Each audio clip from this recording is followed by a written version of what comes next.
Terus yang kedua itu, ya kan, apa istilah nama yang sederhana yang bisa dipahami oleh calon mitra kita selain dengan kata-kata metrik itu, Pak. Baik, Pak. Hanya itu aja, Pak, yang saya tanyakan. Itu, Pak Ivan. Terima kasih, Pak Ivan. Selamat malam, Pak Nathan. Ya, silakan Pak Ivan. Ya, oke. Ya, untuk yang pertama, tips jitu ya. Bicara tips jitu, itu sebenarnya nggak bisa disamakan. Ketika itu jitu di saya, belum tentu jitu di teman-teman. Ketika jitu di Pak Abu, belum tentu jitu di teman-teman. Ketika jitu di Pak Yat, belum tentu jitu di teman-teman. Itu dulu ya. Nah, oleh karena itu, dibutuhkan kita mempelajari dari narasumber yang banyak. Ya, dari saya, Pak Nathan, Pak Eko, Pak Abu, dan lain-lain, apa yang dilakukannya. Nah, kalau saya pribadi, itu biasanya menjalankan aktivitas menyesuaikan dengan waktu. Kalau saya, ya. Karena saya terkendala dengan waktu, ya. Apalagi saat ini, perusahaan saya, agensi properti saya ini lagi proses recovery lah. Karena sempat terkena COVID kemarin kan, yang dimana fixed cost harus jalan terus. Tapi income dari pemasukan propertinya nurun drastis semenjak COVID kemarin. Ya, artinya saat ini saya harus pecah fokus. Bisnis konvensional saya, agensi properti, bisnis online digital saya hanya MetaPost. Nah, seperti itu. Jadi karena masalah waktu, yang kalau saya pribadi yang saya lakukan itu saya dulu itu waktu lagi kejar-kejarin closingnya banget, paling utama yang saya lakukan dari closing status WhatsApp ya. Nah, waktu project kedua itu saya jalanin ketika perusahaan saya bisa dibilang lockdown lah ya. Jadi saya bisa full saat itu ya, makanya waktu di project kedua hasil saya pribadi alhamdulillah sangat mengembirakan ya, hasil pribadi karena bisa full time di sana ya. Nah, yang saya lakukan saat itu adalah efisiensi. Jadi saya rutin melakukan update status WhatsApp, itu yang nggak dihindari tuh ya, yang tidak berhenti di status WhatsApp. Dan ketika ada yang merespon, saya masuk di situ. Karena dalam proses penawaran, biasanya menawarkan orang yang belum tentu berkebutuhan info bisnis, belum tentu dia memang lagi cari peluang cuan dan lain-lain. Itu akan lebih sulit dibandingkan orang yang merespon status bisnis kita. Contoh misalkan, Pak Ivan, ini apa ya? Pak Ivan, ini caranya gimana? Kalau gabung gini bisa hasilin dolar, Pak. Kalau ikut ini bisa dikerjain di rumah, Pak. Bisa di HP aja. Nah, yang kayak gitu-gitu merespon orang yang kepo, itu kita lebih enak masuknya. Nah, untuk membuat orang kepo, belum tentu harus dengan materi yang panjang kali lebar, teman-teman ya. Ingat ya itu ya. Belum tentu harus dengan materi yang panjang kali lebar. Sama halnya dengan penyesuaian informasi saat ini deh. Saat ini tuh lebih banyak orang-orang yang lebih menyukai video singkat, short video, dibandingkan yang detail video, yang video panjang. Karena makin lebih banyak orang yang ya udah sih singkat-singkat aja, gue bisa nonton yang lain segala macam dan yang lainnya. Sama untuk informasi properti juga sebisa mungkin kita bisa membuat informasi yang bikin kepo. Intinya itu, bikin kepo, bikin penasaran, bikin orang mau japri kita gitu. Misalkan nih, contoh misalkan akhirnya nemu juga nih bisnis yang beneran anti scam, beneran anti gagal bayar, baru aja buktiin kemarin gitu doang misalkan. Nah, itu untuk ngecek leads dan lain-lain. Atau misalkan baru kali ini ketemu bisnis online yang nggak perlu penarikan ataupun proses withdrawal. Nah, atau dicari orang yang mau cari cuan dari HP aja dan lain-lain segala macam. Mulai dari situ sampai ada leads masuk, barulah kita mulai jelaskan step by step. Nah, ketika ada leads masuk, hindari kita memberikan informasi kereta. Ini maksudnya apa nih, informasi kereta nih? Maksudnya gini, begitu kadang ya, kalau orangnya males, terus ada respon nih, Pak, ini apa ya Pak? Teman-teman tuh langsung informasi banyak banget. Copywriting 1, 2, 3, 4, 5, gambar, video, dan lain-lain segala macam, nih pelajari gitu. Ya, nah itu sebenarnya sebuah, memang ada yang closing kayak gitu juga ya, tapi itu mengurangi tingkat persentase closing kalau menurut saya. Karena orang itu lebih suka interaksi, teman-teman. Ya, misalkan selamat malam Pak, ya selamat malam juga, gimana gitu ya. Misalkan Pak, ini bisnis apa ya Pak? Wah, ini bisnis yang sangat menarik sih, gini dan lain-lain. Mulai dari tahap pembukaan ya, pemanasan dulu, baru lambat laun mulai di chat, share informasinya pelan-pelan teman-teman. Ya, kebayang nggak teman-teman kalau teman-teman mau tahu informasi sesuatu, terus dikasih runtutan informasi yang begitu banyak gitu ya, yang satu paragraf aja, satu cerita aja ya, satu cerpen aja tuh kalau dibaca semua aja teman-teman belum tentu mau baca, dan tidak ada tidak ada pemanasan ataupun pembahasan awal yang bikin mau menarik lebih mempelajari lagi, tapi langsung di-share berlebihan. Nah dari situ kasih pembuktikannya apa yang bikin ini beda, kenapa ini menarik bagi teman-teman. Jadi lebih ke sharing ya teman-teman ya, dibandingkan ke menjual. Posisi saat ini, market saat ini itu orang semakin kritis ya, semakin banyak orang yang tidak menyukai namanya hard selling, penjualan yang benar-benar keras gitu ya, maksudnya benar-benar jualan banget deh, kelihatan banget benar-benar jualan, kelihatan banget benar-benar buat nguntungin dia doang. Nah, akan berbeda delivery-nya, nyampe-nya kalau misalkan konteksnya teman-teman tuh seperti testimoni ataupun seperti sharing. Seperti kayak teman-teman ketemu sama sebuah toko ya yang punya barang bagus, harga murah, karyawan-karyawannya ramah-ramah, dan teman-teman rela untuk merekomendasikan toko itu tanpa perlu di-endorse, tanpa perlu dibayar. Bro, tahu nggak bro? Gua tuh kemarin baru dari sebuah mall misalkan ya, atau sebuah pasar, baru datang pasar bro. Salah satu toko namanya toko ABC itu, gila loh itu loh. Udah sama barangnya murah, harganya murah, kualitasnya bagus.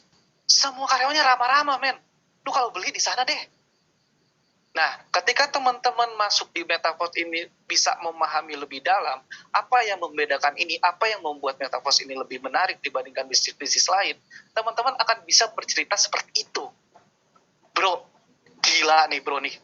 Baru nih gue ketemu bisnis yang gak usah pakai proses penarikan coba. Ini nih bisnis yang gue cari nih. Mau belajar bareng gak? Nah, di sini dalam proses belajar kita bisa dapat dolar bro. Mau nggak belajar kripto dibayar pakai dolar? Bisa kayak gitu segala macam ya. Jadi saya sih masih lebih menyetujui proses promosi lebih ke cerita, lebih ke sharing teman-teman, lebih ke kenapa gue senang di sini gitu. Yang bikin sebuah promosi gagal itu kebanyakan karena dianya sendiri bingung kenapa gue harus happy di bisnis ini. Kenapa gue harus mempromosikan bisnis ini? Kenapa ini bisnis rekomendasi untuk orang banyak? Gitu, ya. Karena promosi itu proses delivery keyakinan sebenarnya, ya. Proses delivery keyakinan. Ketika kitanya yakin, kitanya tahu ini bagus, itu bisa ke delivery ke orang lain. Bahkan biasanya delivery-nya itu turun derajat teman-teman. Kitanya yakin banget, orang akan yakin. Kitanya yakin, orangnya akan agak yakin. Kitanya agak yakin, orangnya nggak yakin. Kitanya nggak yakin, mereka nggak percaya. Dan itu realisasi dalam proses marketing memang. Karena kebetulan saya di properti juga, mengajarkan selain marketing saya di agensi properti, saya juga kadang diundang juga sama developer untuk mengajarkan para in-house-nya untuk bisa melakukan pemasaran. Dan sebenarnya ya pemasaran apapun juga ya, itu sebenarnya proses delivery keyakinan. Makanya kadang orang bilang kalau lu mau bisa closing, mau bisa jualan, ubah mindset mereka dulu. Ubah paradigma mereka dulu. Gitu. Apa yang bisa membuat orang punya reason, punya alasan untuk bergabung dengan Metaverse? Dengan Anda. Kenapa harus gabung dengan Anda? Kenapa nggak sama orang lain aja? Kenapa nggak nggak sama bisnis lain aja? Ingat, Metaverse saat ini punya punya hal yang menjadi kelebihan dibanding bisnis-bisnis lain. Anti-scam, ya, gitu. Satu-satunya bisnis network yang desentralisasi, yang bagi hasilnya dilakukan sudah tidak melibatkan manusia lagi, yang bisa dipastikan amanahnya, karena nggak ada manusia lagi yang bisa hilap di sini. Jangankan orang lain, kriternya aja itu nggak bisa ngedit smart kontraknya kalau udah jalan di blockchain, apalagi orang lain. Dan ini adalah sebenarnya network yang diimpi-impikan banyak orang, bisnis jaringan yang diimpi-impikan banyak orang. Karena apa? Karena adil. Yang kerja lebih banyak hasilnya pasti lebih banyak, walaupun dia ring 1, ring 2, ring 3, ring 4, ring 10-nya. Ya. Dan yang join duluan, belum tentu hasilnya akan lebih gede sama yang join belakangan. Memiliki kesamaan peluang. Satu-satunya network yang memiliki kesamaan peluang. Mau lu gabung di depan kek, di belakang kek, potensi hasilnya tetap sama, bro. Kenapa? Karena memiliki kesamaan peluang. Kalau orang lama cuma bisa daftarin 2 orang, teman-teman baru gabung langsung pasarin ke 6 orang, itu udah jadi hasil pembeda. Kalau orang lama cuma bisa bangun 100 tim reseller, teman-teman bisa bangun 1000 tim reseller, mau dia ring keberapa juga bisa kesalip hasilnya. Gitu. Jadi kalau teman-teman semakin mendalami, memahami kenapa ini layak diperjuangkan, kenapa ini pantas untuk saya bilang aman, kenapa ini bisa bantu banyak orang, kenapa ini bisa bantu saya dan keluarga saya, dengan sendirinya teman-teman akan happy untuk mengkampanyekan bisnis ini, dan bisa jadi teman-teman gak akan mikirin hasilnya lagi. Gitu. Kebanyakan leader-leader di sini teman-teman yang udah hasil besar itu udah nggak mikirin hasil lagi teman-teman. Tapi dia hanya mengkampanyekan, mempromosikan, men-sharingkan bahwa ada bisnis bagus loh, yang aman, yang kita nggak punya beban moral, yang mereka nggak punya beban sistem, yang pasti dibayar kalau kerja, gitu, dan pasti menghasilkan kalau dikerjakan. Bahkan nanti di next ekosistem ada yang full passive income yang masuk akal, ya. Kenapa saya bilang masuk akal? Karena dapatnya itu bukan hasil pasif tiap hari, tapi dari omset penjualan MFT. Dan ini adalah real investasi, teman-teman. Teman-teman investasi taruhlah di restoran. Kalau restoran yang nggak ada pengunjungnya, nggak ada yang makan, nggak ada yang beli, apa yang mau dibagi hasilkan? Kan gitu ya. Makanya kalau sampai ada sebuah investasi yang bisa memastikan teman-teman dapat profit setiap hari sekian, ya, setiap bulan sekian, dia itu udah ngelangkahi Tuhan sebenarnya. Dia tuh udah ngelangkahi yang di atas, teman-teman. Mana bisa sebuah bisnis bisa dipastikan dapat profit segini, konsisten, bahkan besar. Ada kok Pak, apa? Deposito. Oke, itu deposito tuh udah pakai perhitungan paling kecil. Dapat profit 100%, dia cuma beri 1%. Logik itu bisa dilakukan. Kenapa itu bisa bertahan lama? Ketika ada 1% tiap hari, profit 30% 1 bulan, itu kan udah nggak masuk akal sebenarnya.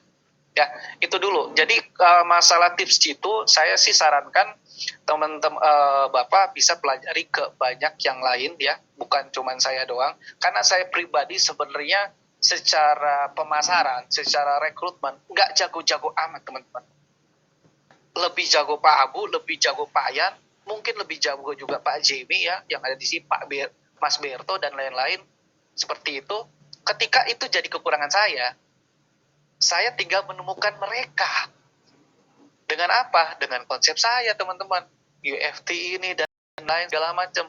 Nah, tadi balik lagi ke situ, bahwa network ini sebenarnya bisa melengkapi kekurangan kita.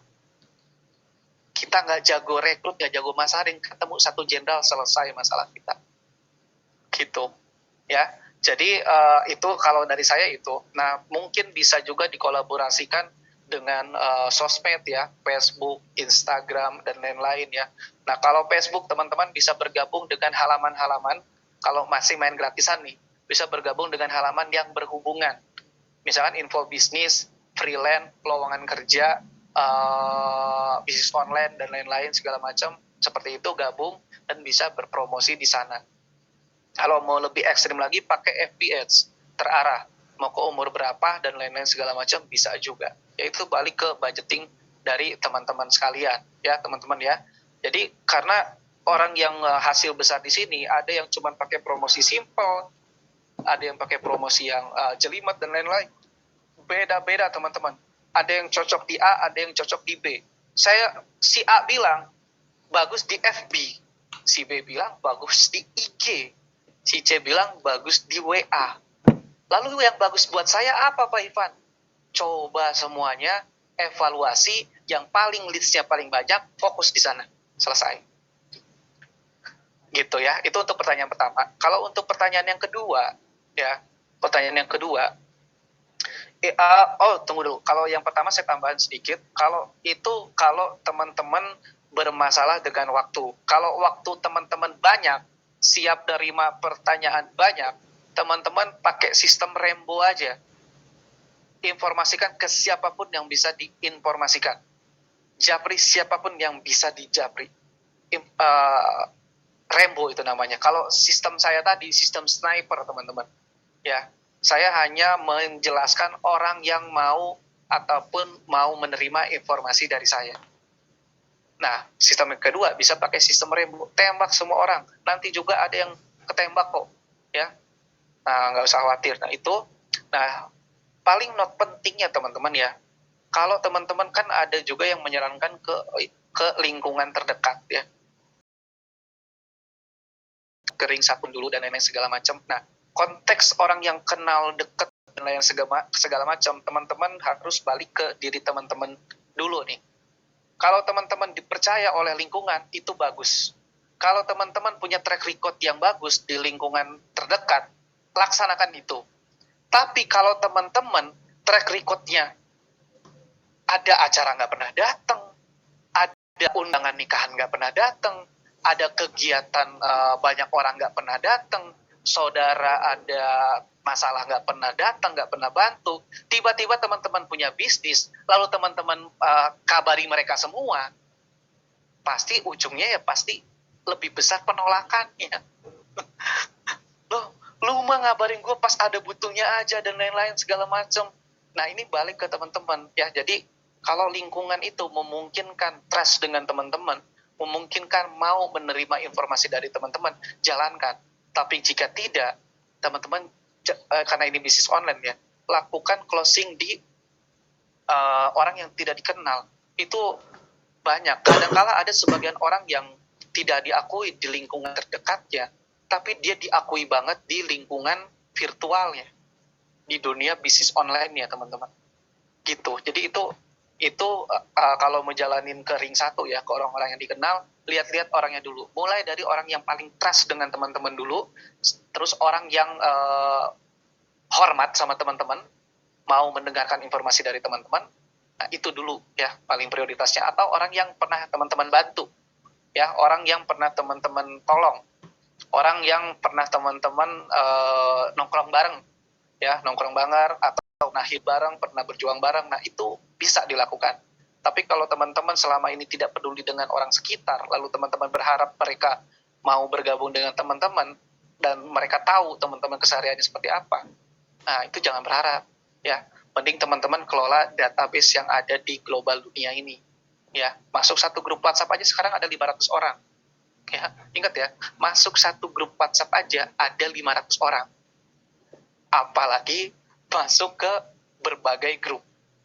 Ya, seperti itu. Ya, oke. Yang kedua, masalah pembahasan gampang itu bisa varian ya. Kalau matrix system nggak ngerti, bisa pakai aset digital, bisa pakai kafling digital, bisa pakai sawah digital, ya apartemen digital, ya. Ada yang bahasanya itu panen, ada yang bahasanya juga itu jaring dolar, ada yang bahasanya juga itu memanen dolar dan lain-lain. Sebenarnya itu konteks umumnya kan adalah aset digital, teman. Karena aset digitalnya ini bentuknya itu hanya sebuah kotak ataupun sebuah slot-slot saja ya, yang tidak berbentuk apa-apa. Nah itu teman-teman bisa simulasikan, mau sawah digital kayak, mau kafling digital, mau apartemen digital, mau apapun juga, intinya adalah aset digital ya. Nah kalau secara logik di konvensional, teman-teman pernah dengar nggak namanya pebisnis properti? Biasa disebut flipper ya. Flipper ini adalah orang yang membeli properti itu tidak untuk dimanfaatkan manfaat utamanya. Manfaat utamanya, contoh misalkan rumah. Rumah itu sebenarnya manfaatnya kan untuk dihuni, untuk tempat tinggal. Tapi seorang flipper membeli rumah itu untuk dijual kembali. Bahkan ketika dari dia membeli sampai dijual lagi, dia nggak pernah menghuni itu. Dia nggak pernah menghuni itu, dia nggak pernah tinggalin properti tersebut. Ya dia cuma beli, renov, jual lagi. Beli, renov, jual lagi. Nah, hal tersebut sebenarnya mirip sekali dengan Petapos ini. Makanya yang bilang kafling digital itu oke banget, yang mau bilang itu adalah properti digital dan lain-lain itu oke banget, masuk banget. Karena ini sama persis dengan si flipper itu. Dia membeli properti untuk jual lagi. Nah, flipper properti itu resikonya gede loh. Contoh modal 300 juta, jual 400 juta, renov 50 juta misalkan. Kalau di kelamaan nggak kejual, rumahnya bisa rusak lagi, harus renov lagi. Ya, kalau misalkan ternyata legalitasnya bermasalah, harus nambah dana lagi, sehingga mengurus legalitas sampai clear, harganya jadi kemahalan, akhirnya uangnya mandek di sana. Banyak resikonya teman-teman, ya. Itu dunia realita ya, konvensional. Nah di sini contoh mereka mau jadi flipper properti digital nih, untuk jadi kafling digital, mereka cukup beli mulai dari $5, $10, $20, dan mereka bisa punya sampai 12 aset digital nih ya, 12 level nih. Artinya ketika mereka nggak lancar di pemasaran yang mahal, yang 400 jutaan ke atas, yang ratusan juta ya, mereka bisa memasarkan yang $5, $10, $20. Dan ingat, kalau di flipper normal, modal 300 juta, dijual 400 juta, untungnya 100 juta, itu berapa persen dari modal, teman? Nah, di sini itu ibaratnya kayak teman-teman dapat paket kafling digital 6 kafling sama 3 kafling. Paket S6 itu 6 kafling, paket S3 3 kafling. Di mana bisa dijual kembali dengan cukup sesuai harga modal. Nggak perlu jual melebihi harga modal. Tadi flipper modal 300 juta harus jual lebih dari modal dong untuk dapat selisih profit. Di sini modalnya $5, jualnya tetap $5. Nggak dilebihin teman-teman. Tapi teman-teman bisa dapat komisi 100%. Nah, 100%-nya kapan? Nah, anggap aja kayak kita punya developer. Developernya cuma jual kafling doang, nggak dibangun rumahnya ya. Kita punya 6 kafling. 6 kafling ini modalnya $5. Bisa bentuk 6 kafling. Kalau 6 kafling ini terjual, profitnya 300% dari modal. Nah, kalau sudah terjual, kita otomatis memiliki 6 kafling lagi yang siap dijual. 300% lagi. Nah, gitu logiknya ya, logik dunia. Karena kebetulan saya di agent property, saya mungkin sedikit ahlinya di situ saja. Kalau teman-teman mungkin ada di ahli perikanan ataupun yang lainnya, bisa disamakan dengan sana. Ya, yang jelas yang nomor 2 ini itu fleksibel teman-teman. Ya, fleksibel. Karena di sini kan Metapos ini nggak ada legalitas, nggak ada kantor juga teman-teman. Jadi nggak perlu khawatir sebenarnya untuk memakai logonya dan lain-lain ya segala macam. Ini free teman-teman. Mau di YouTube, mau di lain, nggak ada yang dihalang-halangi. Saya pernah dengar salah satu bisnis ya, yang Pak, di bisnis ini aneh loh Pak. Masa saya itu promosi dibatasin Pak? nggak boleh share ke YouTube Pak, nggak boleh share ke FB Pak. Terus kalau misalkan di Zoom juga ditanyain Pak satu persatu, gitu. Kayak orang ketakutan gitu Pak. Saya bilang, Anda aja udah ngerasa aneh. Ketika sebuah bisnis itu tidak transparan, ketakut-takutan itu kan udah ciri-ciri, ya, udah ciri-ciri untuk mereka ketahuan kedoknya lah ibaratnya. Apalagi Zoom bisnis yang bertanyanya cuma bisa ke host aja, bertanyanya cuma bisa ke host aja. Itu juga teman-teman harus hati-hati. Dan nggak ada nih list nama-nama di sini tuh, nama pesertanya nggak ada, obrolan nggak bisa ke everyone, nggak bisa ke semua orang. Ya, itu sebenarnya ya sebuah trik juga ya untuk meminimalisir pertanyaan yang nggak bisa dijawab. Di Metaverse ini sebenarnya nggak ada pertanyaan yang nggak bisa dijawab, teman-teman. Ya, karena di sini transparan. Dan itulah dahsyatnya Metaverse. Saran saya, yang belum closing, jangan putus status WhatsApp sampai nanti closing, minimal 6 closing. Dan tanyakan pertanyaan yang bisa dijawab. Jangan dilempar ke upline-nya. Teman-teman dapat pertanyaan, nggak bisa jawab, tanya ke upline-nya jawab, teman-teman jawab ke prospeknya. Lakukan seperti itu, sehingga prospeknya tahunya yang jawab adalah teman-teman. Kalau dilempar, mereka udah nggak akan trust lagi sama teman-teman. Itu saja paling saran dari saya. Oke, semoga bermanfaat. Mungkin dari yang lain ada yang mau ditambahin, silakan open mic. Oke, thank you Pak Nathan. Oke, luar biasa ya. Sudah terjawab ya Pak Ronald. Luar biasa. Iya, oke.